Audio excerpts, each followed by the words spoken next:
Hello friends, இந்த வீடியோவில் நம்ம அடுத்த ப்ரொசீஜர் பார்க்க போகிறோம். இவ்வளோ நேரம் நம்ம இம்போர்ட் ப்ரொசீஜரை ஃபுல்லாக பார்த்து முடிச்சிட்டோம். இப்போ எக்ஸ்போர்ட் ப்ரொசீஜர் எப்படி பண்ணணும் அப்படிங்கிறத பார்க்க போகிறோம். ஃபஸ்ட்டு ஸ்டெப், எப்போவுமே ஃபஸ்ட்டு ஸ்டெப் வந்து இம்போர்ட்டாக இருந்தாலும் சரி எக்ஸ்போர்ட்டாக இருந்தாலும் சரி ஒரு பொருளை வேல்யூ பண்ணணும். Valuation and classification of goods. ஒரு பொருளோட வேல்யூ என்னன்னு கண்டுபிடிக்கிறோம், அது எந்த ஹெட்டு கீழே வருதுன்னு கிளாஸிஃபை பண்ணுறோம். இதுதான் ஃபஸ்ட்டு ஸ்டெப்.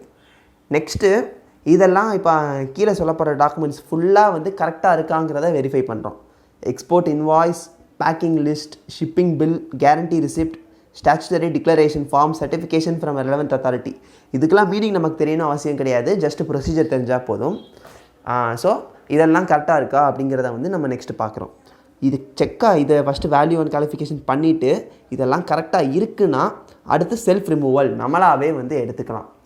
எங்கே கஸ்டம்ஸ் அத்தாரிட்டியில் போய் இதெல்லாம் என் குட்ஸ்ன்னு சொல்லி நம்ம சைன் போட்டு எடுத்துக்கலாம். ஆனால் எப்போனா அந்த குட்ஸை சீல் வைப்பாங்க கஸ்டம்ஸ் அத்தாரிட்டியில். இது உண்மையிலேயே இந்தியாவுக்குள்ளே வரக்கூடிய குட்ஸ் தான் சொல்லி சீல் வச்சதுக்கப்புறமா நம்ம எடுத்துக்கலாம். அது வரைக்கும் எடுக்கக்கூடாது. அடுத்து எக்ஸாமினேஷன் பண்ணுவாங்க. அந்த குட்ஸ்லாம் இந்தியாவில் பெர்மிஷனாக இல்லை ப்ரொஹிபிட்டட் குட்ஸை உள்ளே கொண்டு வரோமா, இல்லீகலாக பிஸ்னஸ் பண்ணுறோமா, இந்த மாதிரி எல்லாத்தையும் எக்ஸாமின் பண்ணுவாங்க.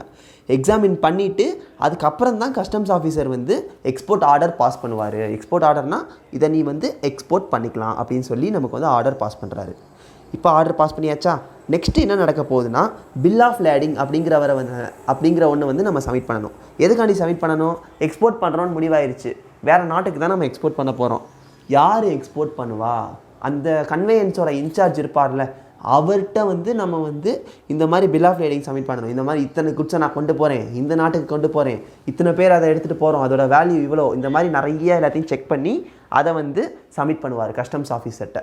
அதை சப்மிட் பண்ணி எல்லாம் கரெக்டாக இருக்குது அப்படின்னு தெளிவாயிருச்சுன்னா இப்போ தான் என்ன பண்ணுவாருன்னா கஸ்டம்ஸ் ஆஃபீஸர் நம்ம இன்சார்ஜ்கிட்ட போய் கேட்பார். என்ன கேட்பாருன்னா, இம்போர்ட்டில் நம்ம ஒரு டாக்குமெண்ட்டை பற்றி பார்த்தோம், இம்போர்ட் ஜென்ரல் மேனிஃபெஸ்ட் அப்படிங்கிறத வந்து இன்சார்ஜ் சப்மிட் பண்ணணும்னு சொல்லி ஒரு டாக்குமெண்ட்டை பற்றி சொன்னேன். அதே டாக்குமெண்ட் தான் இங்கேயும் வருது. அதே மாதிரி இங்கே என்ன வருது? Export general manifest. அங்கே இம்போர்ட் ஜென்ரல் மேனிஃபெஸ்ட், இங்கே எக்ஸ்போர்ட் ஜென்ரல் மேனிஃபெஸ்ட். அங்கே இம்போர்ட் பண்ணுறப்ப வந்து இன்சார்ஜ் வந்து இம்போர்ட் ஜென்ரல் மேனிஃபெஸ்ட் சப்மிட் பண்ணி தான் இம்போர்ட்டட்ட பொருளை கொடுக்க முடியும்னு பார்த்தோம்.